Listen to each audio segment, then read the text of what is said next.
Oke, halo, selamat datang di course Masa Prasejarah di Indonesia. Masih di course yang sama, tapi kali ini aku bakalan ngebahas materi yang beda. Jadi setelah kemarin kita banyak ngomongin tentang zaman batu atau masa litos. Litos itu batu.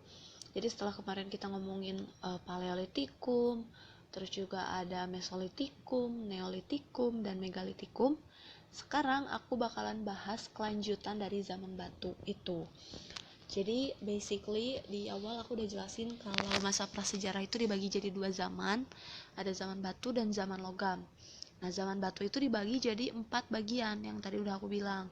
Ada zaman batu tua, batu madya, batu muda, dan batu besar. Dan sekarang setelah 4 tahap itu di masa prasejarah kita atau orang-orang di zaman itu melewati satu masa yang namanya zaman logam. Nah, zaman logam sendiri kenapa dinamain zaman logam? Mari kita lihat jawabannya. Oke. Jadi zaman logam itu disebut zaman logam karena kemampuan manusia yang saat itu udah bisa membuat alat-alat dari logam. Nah, kemampuan manusia yang bisa ngebuat alat-alat dari logam ini menunjukkan atau ngasih tanda kalau kebudayaan manusia itu terus berkembang, apalagi kalau dibandingin sama zaman batu. Namun walaupun udah masuk zaman logam, di zaman ini alat-alat dari batu pun nggak ditinggalin gitu, cuman lebih ke kebanyakan menggunakan logam.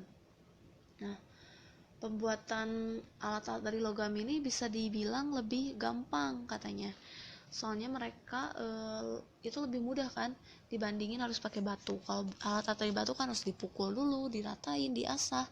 Tapi kalau di logam itu mereka orang-orang itu mengenal teknik melebur logam, terus mereka mencetaknya jadi alat-alat yang diinginkan. Jadi dirasa lebih gampang dan lebih mudah gitu.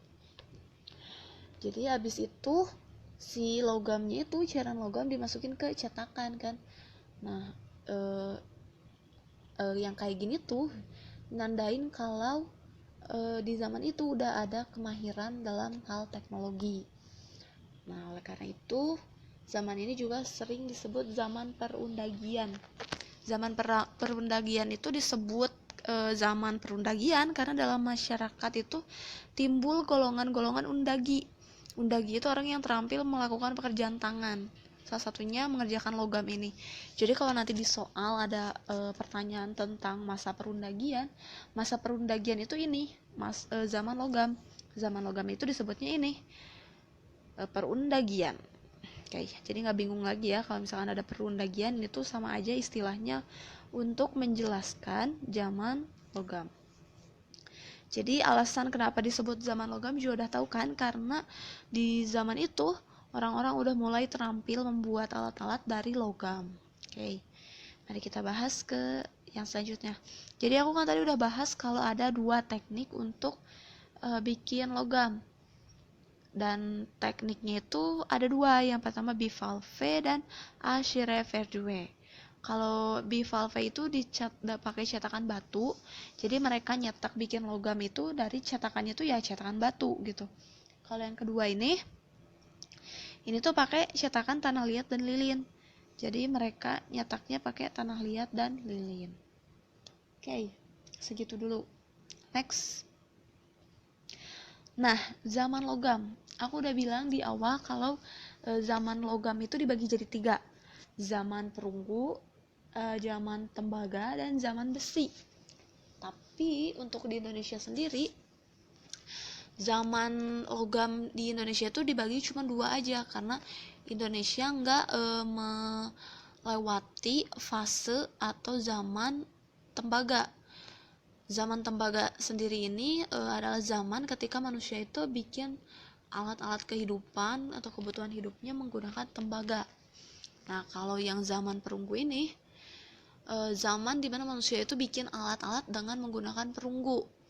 Nah, nanti tentang ini aku bakalan lanjutin lebih detail lagi di khusus ada lesson tentang zaman perunggunya sendiri. Ada juga zaman besi. Nah, kalau zaman besi ini zaman dimana manusia itu udah bikin suatu alat terlebih dahulu dengan melebur besi dari bijinya. Nah, kemudian dituangin deh ke dalam cetakan jadi alat-alat yang hendak dibuat. Nah, alat-alat yang dibikin dari zaman besi ini banyak, kapak, mulai dari tombak, dan ini tuh dipakai untuk memenuhi kebutuhan hidup dari si orang-orang di zaman ini gitu. Jadi overall di zaman logam itu ada 3 keseluruhannya, perunggu, tembaga, dan besi. Tapi di Indonesia itu cuma ada 2, ada zaman perunggu dan zaman besi aja. Oke, ngerti ya sampai sini? Nah, di zaman logam di Indonesia ini tuh disebutin nih kalau itu tuh didominasi sama alat-alat dari perunggu. Jadi zaman logam juga sering disebut dengan zaman perunggu. Nah, alat-alat besi yang ditemuin di zaman logam itu jumlahnya dikit dan bentuknya seperti alat-alat perunggu. Soalnya kebanyakan besi itu kan ditemuin pada zaman sejarah. Nah, for your information, dari sini kita bisa tarik kesimpulan kalau manusia itu udah mulai berkembang, udah mulai improve, entah dalam segi kebudayaannya, gaya hidupnya, dan segala macam.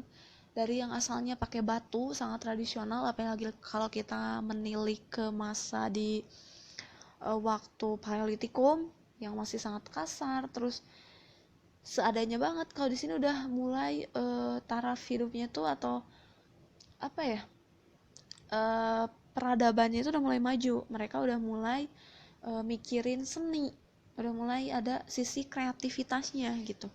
Jadi untuk nyetak kayak gitu juga kan butuh keterampilan, gak mungkin cuman asal-asalan doang.